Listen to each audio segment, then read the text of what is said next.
Thank you. Good afternoon. Once again, thank you, Dr. Giannoukas and Lavropoulos, for the invitation. I'm not sure for how many people in the audience this is going to be a novel concept, since I am aware this stent is used in the States, but surprisingly in the United States, very few people has used this stent, and so that I actually serve as a proctor for Supera stent, even though no honoraria has been paid for this presentation. These are my disclosures. We know that the SFA is a fairly active artery, more active than we actually realize. Just a bit of trivia for you, this happens to be the longest untethered artery in the body. And because of that, it suffers a bunch of stresses. And this has been calculated in vitro, and you can see that the artery shortens up to 25% of its length with a bend of the knee. The artery twists up to 60 degrees. It suffers 3 pounds of compression and 8 degrees of bending with every motion of your knee. So fairly active, and the activity is not only at the knee as most people think, but this artery is fairly active from the top, from the groin down to the knee. So these issues obviously are underappreciated on static AP angiograms. We don't realize how active this artery is. Now, obviously, I'm saying that the artery is active all throughout its length, but Hunter's canal happens to be the most stressed area in this artery because of compression of the muscle and also because of the motion that this artery has. And that was a video, and that was intended to show how in one direction the stent can actually be seen round, but in lateral views, the stent is fairly compressed because of this dynamism of this artery. So we felt that the stents that we had available up to not too long ago were not doing the job, and we needed a new kind of SFA technology. So what are the stents that are available before? Those stents, let's call them standard nitinol stents. All these stents have in common that initially they are these hollow tubes made of nitinol, and a machine cuts holes in these tubes, making a nitinol stent. Well, just cutting holes in this rigid structure is going to make a structure fairly fragile and not very flexible. So why do we use these stents? The initial intention in my fellowship, and I'm sure in all your fellowships, you've been told to open an artery with a balloon, and you gotta put the scaffold to keep the artery open. And we were all told that we have to oversize every artery 10 to 20%. If you have an artery that is 5, you gotta put a stent that is 5.5. You have an artery that is 4, you gotta put a 5, and so forth. And so about 10-20% was the teaching, and that ensures that there's opposition of the stent with the wall. But the problem is, we feel that this oversizing exerts constant pressure over that fragile lining of intima in the artery, and that could be a problem. So the problems that we see with standard nitinol stents are that these stents they don't resist compression very well, they're not flexible, they recoil quite often, and especially in long lesions, they kink and fracture. Dr. Scheiner in Leipzig has demonstrated clearly the relationship between fractures and patency. If a stent breaks, it's a stent that is going to shut down, as you can see in the loss of patency of those stents. So this is called chronic outward force, and that is done by oversizing the stent and creating constant high pressure on the arteries of that wall. Well, when you study that in animals, you can see that the more oversizing you do, the more neointima hyperplasia is produced, and the more failure is likely to happen.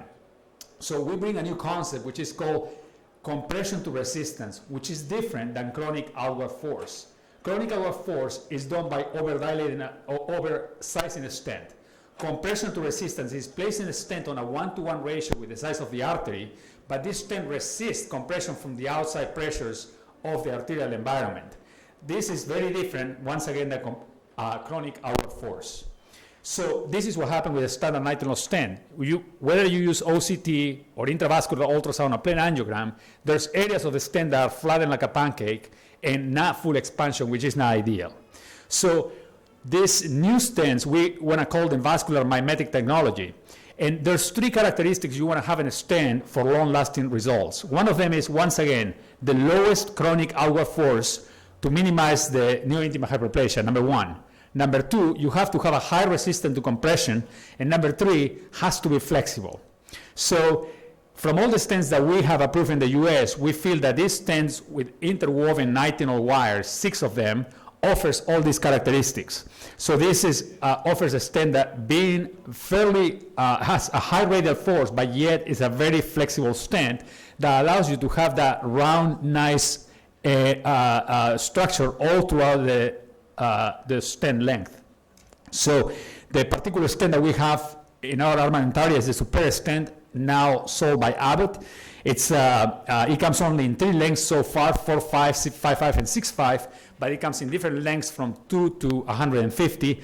It's an 014, 018 compatible system and a 6 French for the largest stents. There's venous stents that are largest in the pipeline, but not available to us yet. So how does it compare to a standard nitinol stent? Again, independent in vitro testing has shown a 4 times more resistance to compression than a standard nitinol stent. Once again, there's gonna flatten like this, and the Supera stent usually, if properly deployed, as we want to discuss, retains that round structure. This is just playing with the stent in your hands. You can realize how much more radial force and how much more flexible these stents are. When you study a 6x100 stent of different kinds, you can see that the chronic outward force in vitro is the lowest offered by the Supera interwoven nitinol stent. Now, this is just to reinforce what we were saying earlier. After therapy, I don't think that any in the audience will be unhappy with this view. It looks like a very nice recanalization of the SFA, but when you see a lateral oblique projection, especially in this distal area, this is fairly suboptimal and nobody will be happy with this. And so this is just to re-emphasize the importance of using multiplanar angiography or intravascular ultrasound to assess the results of your interventions. This is a typical interwoven nitinol stent deployment after recanalization, and is fairly well deployed, as we want to see in the next few views. This is IVUS, which basically retains the circular form all throughout its length. So all this sounds nice and good, but what does that clinical results show? Well, 7 retrospective studies, including 2 from our own hospital and some from Leipzig, has studied more than 1,100 patients, and they all show same numbers that I'm about to tell you. There's the SUPER trial, which is a much more controlled study. There were 264 patients enrolled in 34 centers in the US and Europe. And this showed basically an 86% Kaplan-Meier patency at 1 year, which is fantastic, and I would say comparable to historical results of vein bypasses. No fractures after 1 year. There was 1 fracture after 2 years, and I want to discuss that in a second. More details, 34 centers, prospective multi-center study, comparing to PTA only just to get FDA approval. And the numbers were, focus here is 86% at 12 months, a Kaplan-Meier. Interesting 3 facts, that the mean lesion length was 8 centimeters. It was long lesions, 3 out of 4 were severely or moderately calcified, and 86% located in the distal SFA. You can see that excellent patency at a year. The 2-year results show a 0.5% fracture. It was 1 patient had a fractured stent, and this stent was a stent that restenosed and was subjected to 2 atherectomy procedures to clean out the restenosis. So the fracture could be related to just a fracture of the stent, or could be related to fracturing with an atherectomy device. That will never be known. Now, these VIVA criteria are a set of criteria developed by cardiologists, and I'm not very fond of this criteria, but I'm going to just discuss. You can see the favorable patency with this stent, a Kaplan-Meier 12 months with different studies. The problem with the different studies is that it's comparing apples with oranges. If you're familiar with the PSVR ratio, a PSVR ratio of 2 is more strict as a criteria than a PSVR ratio of 2.5. So using a 2 for Supera and the Silver PTX, a drug-coded standard nitinol stent, the results are fairly superior than the other standard nitinol stents. This is a fairly busy study or slide, but this is just to show the difference in criteria that different authors use. Like a PSVR is all over the place, but once again, with the most strict PSVR, Supera reaches about 86% patency, and this is once again in the randomized control studies, multi-center prospective studies, comparing to the other stents, atherectomy, and even PTA. So this is just to show that the length of the lesion is important. Everything works well with a small lesion, a short lesion, but when you actually increase the length, all results of the trials have shown poorer patencies with longer lesions. Well, surprisingly positively for us, in the SUPER trial, the patency remained independent of the lesion of the stent. It was fairly similar from a short lesion of 3 millimeters in length, versus a lesion of 12 millimeter in length. Same with just for reason of time, calcification. Calcification, for the Superb trial, actually the patency remained fairly well with lesions for that were severely calcified. So no fractures, like I said, is 0.5%, I explained already.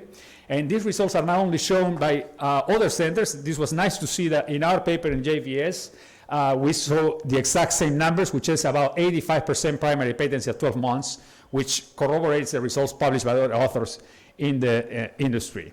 So if there's time later for questions, I can just go over the details of the deployment.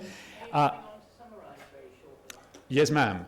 In summary, with this technology, we feel that we have a superior scaffold that should be the future for reabsorbable techniques, drug-eluting technologies, and also venous stents.